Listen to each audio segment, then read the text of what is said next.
हाथ जख्मी हुए हैं कांटों से, तब कहीं हाथ में गुलाब आए।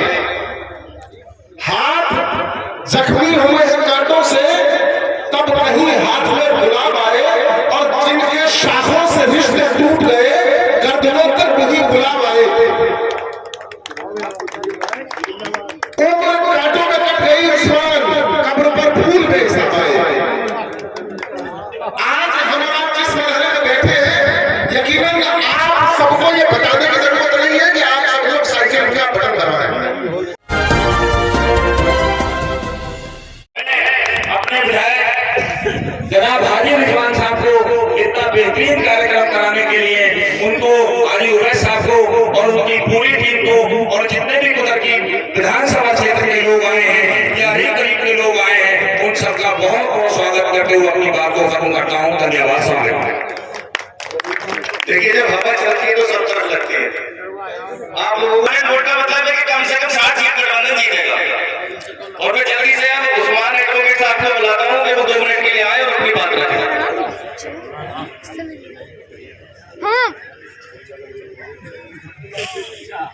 तमाम ही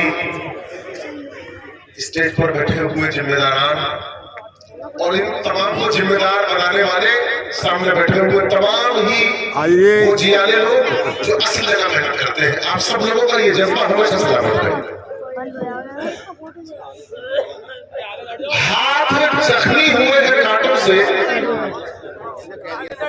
हाथ जख्मी हुए हैं कांटों से, तब कहीं हाथ में गुलाब आए। हाथ जख्मी हुए हैं कांटों से, तब कहीं हाथ में गुलाब आए। और जिनके शाखों से रिश्ते टूट गए, गर्दनों तक भी गुलाब आए। उम्र कांटों में कट गई उस्मान, कब्र पर फूल बेच पाए। आज हम आप जिस मरहले में बैठे हैं, यकीनन आप सबको ये बताने की जरूरत नहीं है कि आप सब लोग साइकिल का बटन दबाएं, बल्कि हम सबसे पहले आप ये फैसला कर चुके हैं। और ये फैसला आप इसलिए कर चुके हैं कि ये जो दौर चल रहा है, इसी दौर में हमने और आप सबने देखा है कि अगर हमारे ही भाई दिल्ली में नमाज पढ़ रहे थे तो उनको ठोकरें मारी गई। हमारा ही कोई और कलमा को अगर कहीं दफन होने के लिए कब्रिस्तान बजा रहा है तो डीएम परमिशन मांग रहा है, आप कब्र में मिट्टी नहीं दे सकते। इन हालात के तहत आप हम सबसे पहले ये फैसला कर चुके हैं कि चाहे कोई कैंडिडेट हो, इससे कोई मतलब नहीं है। आप सब साइकिल का बटन इसलिए दबाएंगे कि आपको इस दौर को बदलना है। लेकिन हमारे और आपके बीच 2 तरह के लोग आते हैं, और इन 2 छोटी सी मिसालों से समझ लें, और इंशाअल्लाह फिर उनकी जरूरत नहीं रहेगी। आप इन सबको धक्के दोगे, उनकी हिम्मत आपके बीच आने की नहीं पड़ेगी। एक बादशाह बाजार में जाता है, देखता है एक शिकारी तीतरों को बेच रहा है। बहुत सारे तीतर उसने एक बड़े पिंजरे में ढूंढने कर रखे हैं, और एक अकेला तीतर एक अलग पिंजरे में। उसके आगे काजू बादाम पड़े हैं और वो भूखे हैं सब। पूछा इसकी कीमत क्या है और इनकी कीमत क्या है? कहा ये 5-5 रुपए का है, कितने के? कहा ये इसके आगे काजू बादाम है, इसकी कीमत क्या है? कहा ये 500 का है।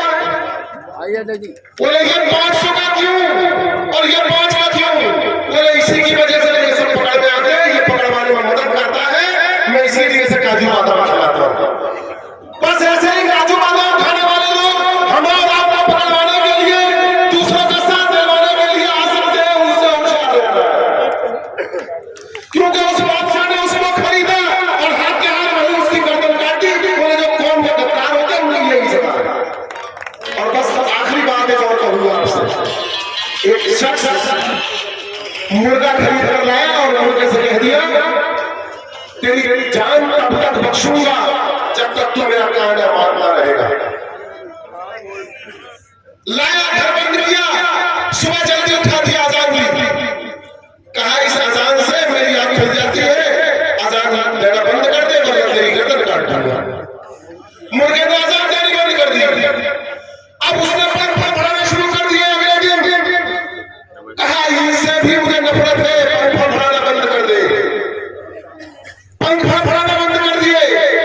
अब उस मुर्गे से कहा अपनी ये गर्दन जो सीधी कर रहा है ना आदत के मुताबिक, इस गर्दन को भी सीधी करना बंद कर दे।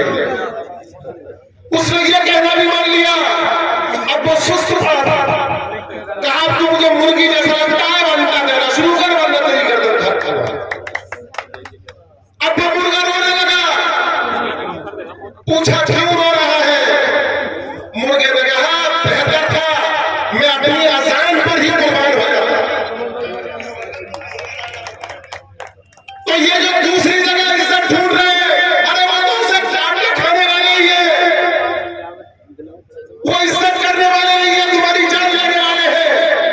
तो जब तक चाहे उनका कोई भी कहना मान लो, आखिर में उन्हें आपकी जान ही लेनी है। बेहतर है अपनी उस अजान, अपने उस फड़फड़ाने पर, अपनी इज्जत पर ही कुर्बान हो जाओ, तभी आपका बका है और उसी में आपकी इज्जत है। उम्मीद है मेरी आपको बात समझ में आ गई होगी और ये बात आप पहले से ही समझोगे। आप सबका बहुत बहुत शुक्रिया।